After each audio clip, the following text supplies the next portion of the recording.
आजादी का अमृत महोत्सव।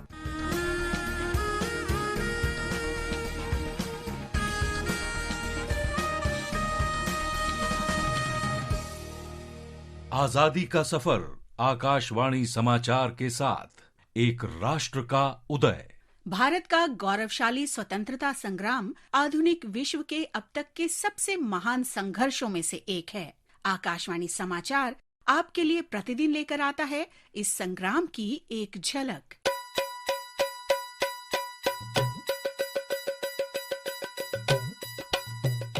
आज की इस कड़ी में हम समाज सुधारक तुकाराम भाऊराव साठे को याद करते हैं, जिनकी मृत्यु 18 जुलाई 1969 को हुई थी। वो अन्ना भाऊ साठे के नाम से लोकप्रिय थे। उन्होंने संयुक्त महाराष्ट्र चळवळ में महत्वपूर्ण भूमिका निभाई।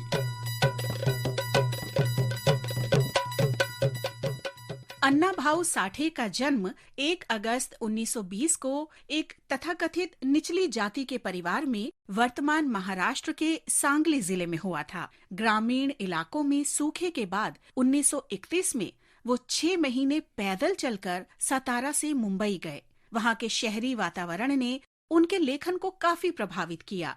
साठे ने हालांकि कक्षा 4 से आगे की पढ़ाई नहीं की, लेकिन मराठी में 35 उपन्यास लिखे। माझी मैना गावाकडे राहिली, माझ्या जीवाची होती अकायली। माझी मैना गावाकडे राहिली, माझ्या जीवाची होती अकायली। पोवाड़ा और लावणी जैसी लोक कथाओं की शैलियों के उपयोग ने साठे की रचनाओं को लोकप्रिय बनाने में मदद की। अपने उपन्यास फकीरा में साठे ने अपने समुदाय को पूरी तरह से भूखमरी से बचाने के लिए ग्रामीण रूढ़िवादी व्यवस्था और ब्रिटिश राज के खिलाफ विद्रोह करते हुए नायक फकीरा का चित्रण किया। साठे की लघु कथाओं के 15 संग्रह हैं, जिनमें से कई का भारतीय और 27 गैर भारतीय भाषाओं में अनुवाद किया गया है। उपन्यासों और लघु कथाओं के अलावा साठे ने एक नाटक, रूस पर एक यात्रा वृतांत, 12 पटकथाएं और 10 गाथा गीत मराठी पोवाड़ा शैली में लिखे। माझ्या जीवाची होती अकायली, माझी मैना गावाकडे राहिली, माझ्या जीवाची होती अकायली। अन्ना भाऊ ने इंडियन पीपुल्स थिएटर एसोसिएशन और संयुक्त महाराष्ट्र आंदोलन में महत्वपूर्ण भूमिका निभाई थी। वो बाबा साहब डॉक्टर भीमराव अंबेडकर की शिक्षाओं से प्रभावित थे और उन्होंने अपनी कहानियों का उपयोग श्रमिकों के जीवन के अनुभवों को बताने के लिए किया। अन्ना भाऊ मरते दम तक समाज की भलाई के लिए काम करते रहे। आकाशवाणी समाचार इस महान समाज सुधारक को नमन करता है।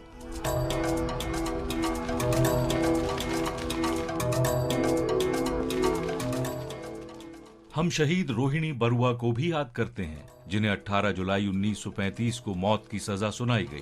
खुल गया नया द्वार है, ईशान की झनकार है।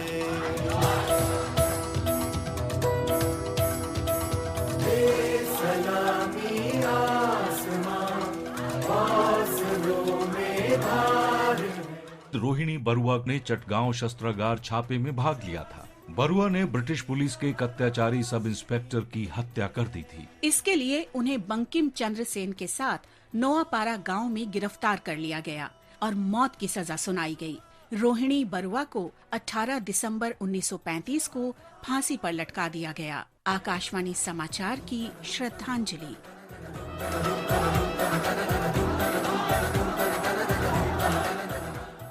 हम क्रांतिकारी स्वतंत्रता सेनानी नानी गोपाल भट्टाचार्य जी को भी याद करते हैं।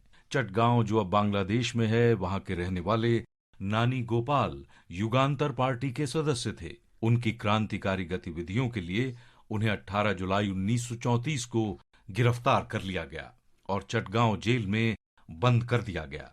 अपनी रिहाई के बाद उन्होंने 1942 में भारत छोड़ो आंदोलन में सक्रिय भाग लिया।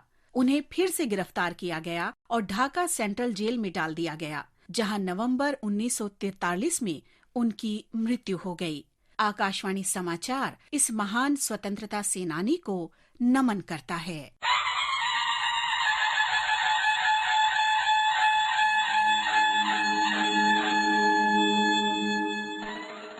हम स्वतंत्रता कार्यकर्ता ईसुर सिंह को भी याद करते हैं, जिन्होंने 1857 में स्वतंत्रता के पहले युद्ध में भाग लिया। नवंबर 1858 में ईसुर सिंह को सश्रम 14 साल के कारावास की सजा सुनाई गई थी। 18 जुलाई 1859 को अंडमान द्वीप समूह में कारावास के दौरान उनकी मृत्यु हो गई।